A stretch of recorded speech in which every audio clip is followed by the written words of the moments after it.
Hi, this is Luis with CISinks, and I'm basically here for our next video, which is for the HP printers that use 934 or 935 cartridges. These are sponge type cartridges, so as previous sponge types, you have to be really careful with these. Once you open these caps, they are going to leak, and it's not considered a defect if it leaks. You just got to keep in mind. So a few precautions you want to take before. Obviously, you want to set up a work area. This is the reason why I have a box here. I don't want to get anything messy. And then we'll go ahead and install the system. So the first thing you want to do before you even start anything is these rubber washers. They're included in the kit. If they're not in your kit for whatever reason, don't install the system yet. Just call us right away and we'll send you a whole set.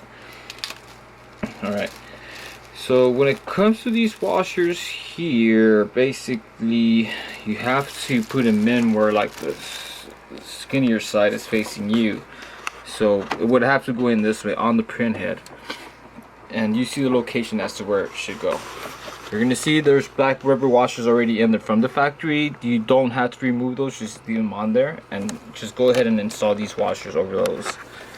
Alright. You have to make sure it's properly seated, and you have to make sure it's flat. If it's not, you're gonna have troubles where ink is either gonna leak from the sides or it's not gonna lock in properly.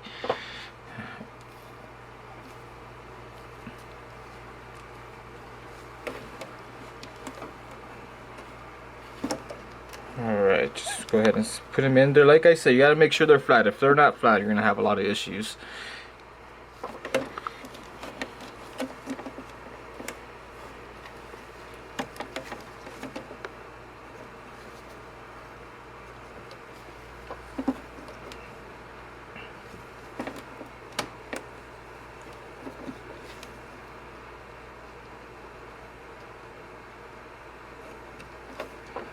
Okay, all my washers are in there. They're flat, sitting right.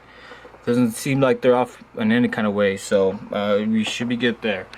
So next thing we're gonna do is, you would think that this is gonna be easy to install because of the sponges, but it's not.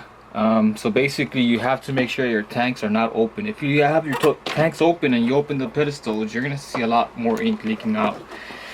Before you even open anything too, make sure you have the proper positioning as how you're going to install the cartridges. So in this case, I have the proper placement there. So this is what we're going to do. Go ahead and take off the caps from all of the cartridges at the same time. So there's the first one. Every time I open one, this is where you're going to do. You see all that excess ink? That's usually what causes it to leak. So you're going to have to dab it maybe once or twice per color. Same thing with the next color. Dab it once or twice, and just keep moving on. Same thing with this one. See how much ink is in there? Once or twice. The next color. So just like I said, do you see how much ink is out there already? So you have to be really careful. It's going to be messy, so I'm not saying it's not, but it's something you always want to keep in mind when working with sponge type cartridges. So I'm trying to get as much as I can. Okay, I think I'm safe there. So here's the trick to getting these cartridges in there. Best way to do it is to separate the yellow, magenta, and cyan into one little section. Basically, try to do this right away.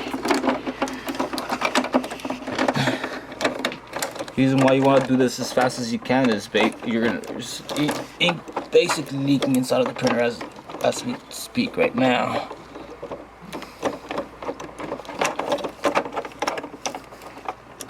Okay, yellow, cyan, and magenta should be much easier.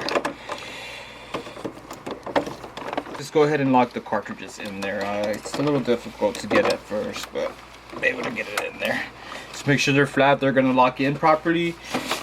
Pretty much clean out any of the excess ink that you might see around the printer, especially down here.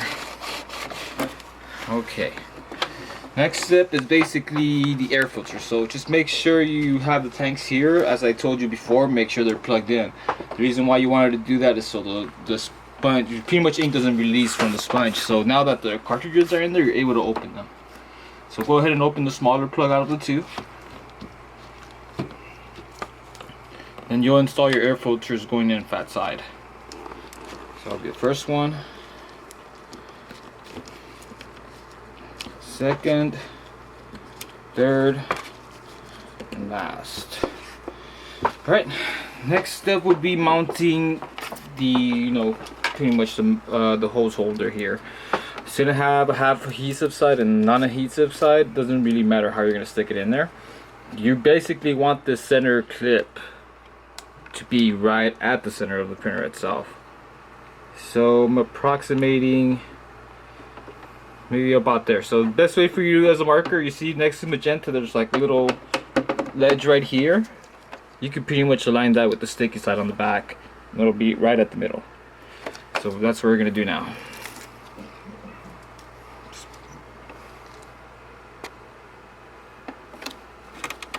So it's in there now. Now we're going to adjust the tubing. We're gonna go ahead and basically go under the clips for now, and then you're gonna have to adjust the tubing so you're leaving enough slack for the cartridges to move left and right. But if you leave too much slack on there, it might get caught with the carriage. So I think that might be a little too much slack.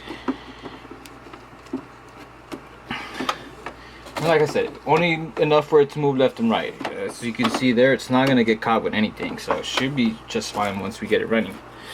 The cartridges in there, you have to locate the lid sensor. At first glance, you might think that this is the lid sensor here, but it's actually not.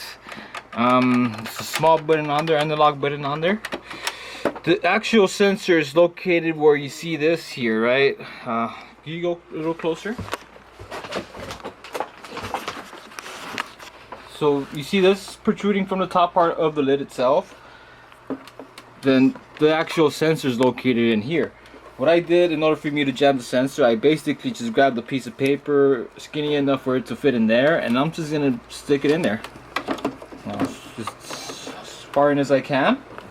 And as soon as you do, right away you should see the home page, and it's gonna charge its ink, and it should be good to go. One thing I do have to let you guys know is that due to the fact that this is in here, and then the fact that the hose has to move left or right, you would have to close the lid itself. You would have to close the lid, but it would have to remain slightly open, so maybe about an inch or so, which is like this. This is the only way you're going to be able to get this printer to work. If you don't think this is the best way, then you should probably go refillable cartridges. But besides that, everything should be good to go. And if you have any questions, go ahead and call us or send us an email, or you could always go to our fresh test page at CISinks.freshdesk.com. Thank you.